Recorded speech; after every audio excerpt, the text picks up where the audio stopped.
Good morning, hinaguan. Nandito na tayo ulit. Dahil Monday na Monday ngayon.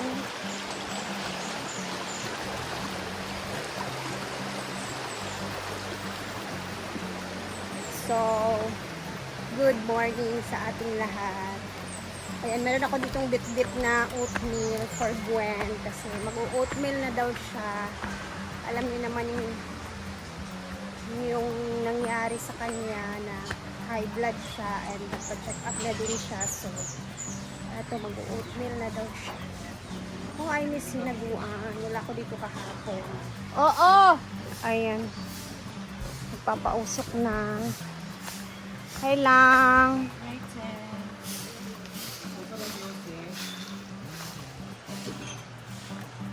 Mingaw ko dari. Dito, sa'yo ba nagikilig ako?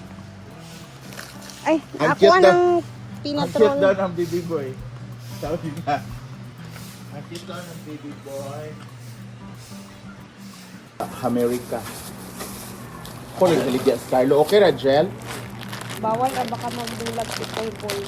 Dula ang kagapon. Magani, may dula-dula na. Nakasakit ka ako. Nahubag akong ngipon.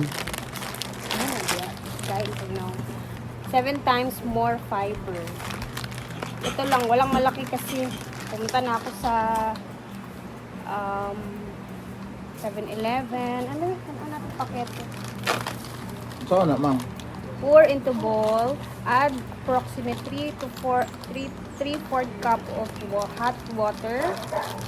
So, hot water lang ibutang mo. 3/4 cup imong ibutang sa isa kainan. Init na nga tubig. Okay? Mura. So, healthy living na po si Gwen, guys. Kasi nawala ka atong kamusta ba itong nawala ka diri nga palit lang ato di ka sa ospital? Oh, tanaw pa ako sa kuan. Yan ko ang mga tao, ha? Sakit mo gud akong diri, ma'am. Abi na ko kidney Tuwa na stone. din siya sa hospital. Nagpa-check up na. Yung nung time na nagano kami BP. Okay. Siya day ang nagibati di ay. BP pas ako. Ako naman anemic naman ako, so sa di may. Di may. Ako naman kailangan kong i-monitor yung anemia ko. And kailangan kong kumain ng mga pagkain na rich in iron. Kaya nalilepong talaga ako.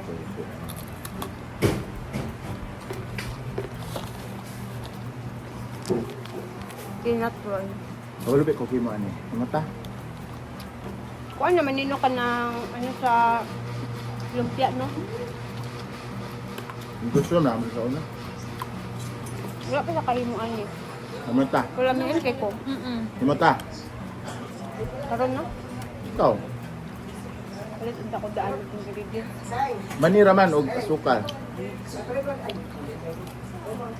Brown sugar man mo. Mani nga dudok-dok. Brown sugar yan. Kailangan natin ng mani na maraming mani. Anong kanilo? Mugani, wag mo siya. Wala ba dira? High school ko. Muna maligya. Ganan kasi diday po lang.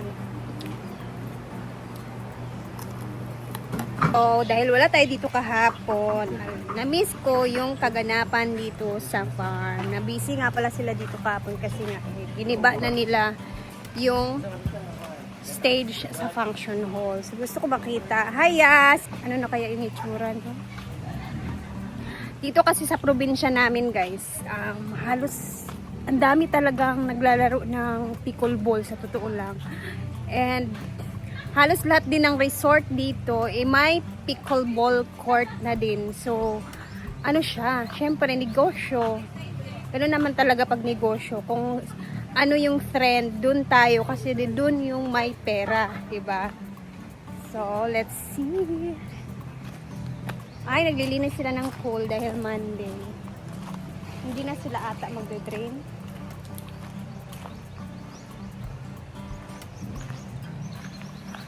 Hala, ang lawak na talaga. late na ako dito sa update na to, pero ipapakita ko pa din sa inyo. So, eto na yung itsura ngayon. Habang si Bimbo nandun, nag-ano sa mga basura. Eto na yung itsura ng function hall. Hulo. Court na talaga siya. Bali, 2 court. Diyan, tsaka dito. Tapos, yun yung nangyari sa stage. Wala na. Asan kaya nila nilagay yung mga mabakal na yun?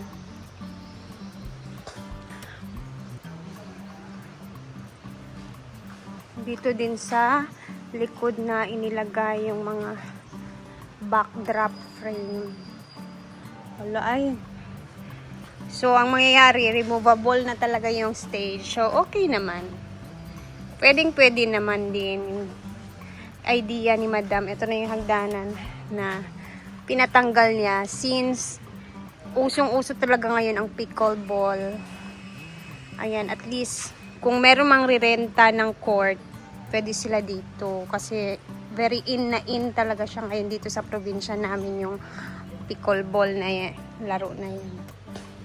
So, ayan na. Ito na yung mga rest na mga bakal.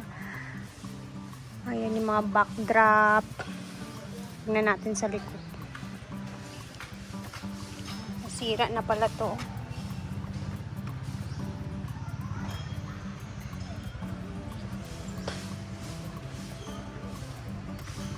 Naging court na talaga ang ano. Ay, maliwalas na naman dito. Ang paborito ko. Ayan. Okay naman. Dito yun yung mga stand ng mga backdrop. Ayan. Sarap talaga tumambay dito.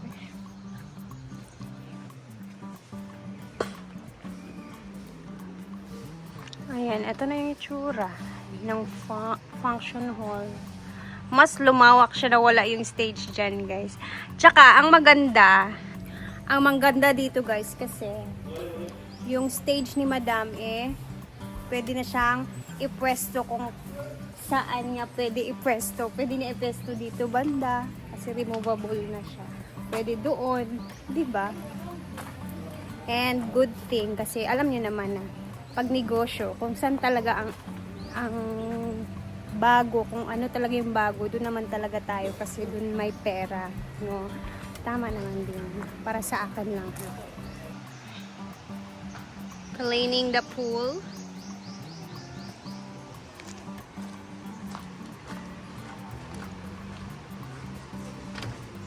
Ito din, oh, nasisira na siya. Ay, luma na din kasi ito.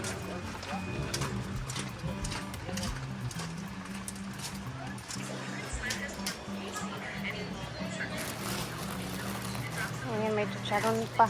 Sama niyo, eh. Unit naman. Ano? Ano yung presko? Kaya Ano yung presko? Kanan lamin nabutang sa munggos. kung yung chicharon, ay. Tagay.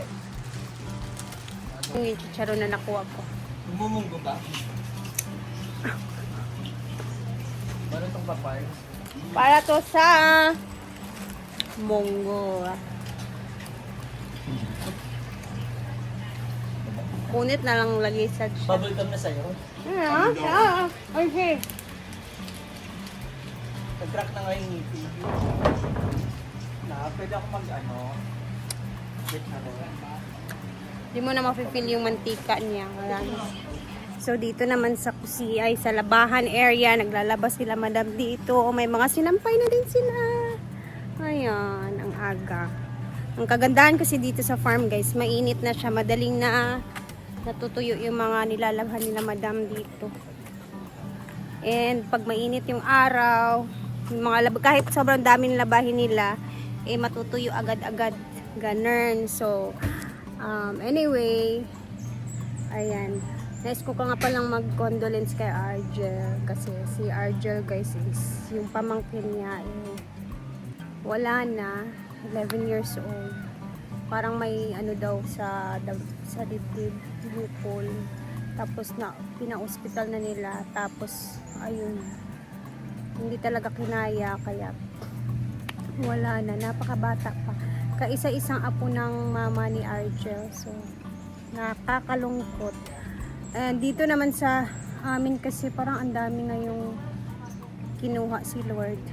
Yung kaibigan din namin ng SC, yung mama wala na din. So parang malungkot yung ano ngayon, yung month na yun para sa amin kasi ang dami. And kakabago lang din yung uncle ni Brenda, diba? So parang hindi maganda yung takbo ng May namin tsaka April namin kasi ang daming nawala. So syempre ingat-ingat tayo lagi kasi hindi naman talaga natin alam kung hanggang kailan lang tayo. Wala lang, na-share ko lang din sa inyo. Siguro pupunta kami doon mga next days. Bisita tayo doon kina Argel naman. So ngayon, dito na muna yung vlog natin. Si Britney busy pa din sa paglalaba. Ako, nag-iisip pa ako kung ano yung gagawin kong mga vlogs na naman para mamaya. So kayod-kayod lang talaga tayo dito.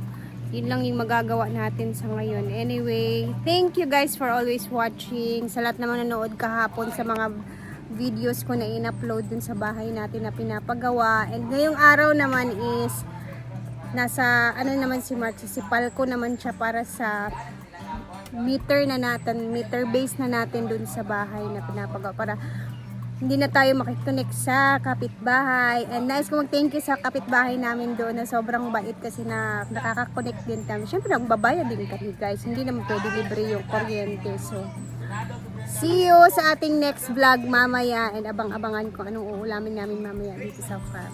Bye! And ingat tayo lagi.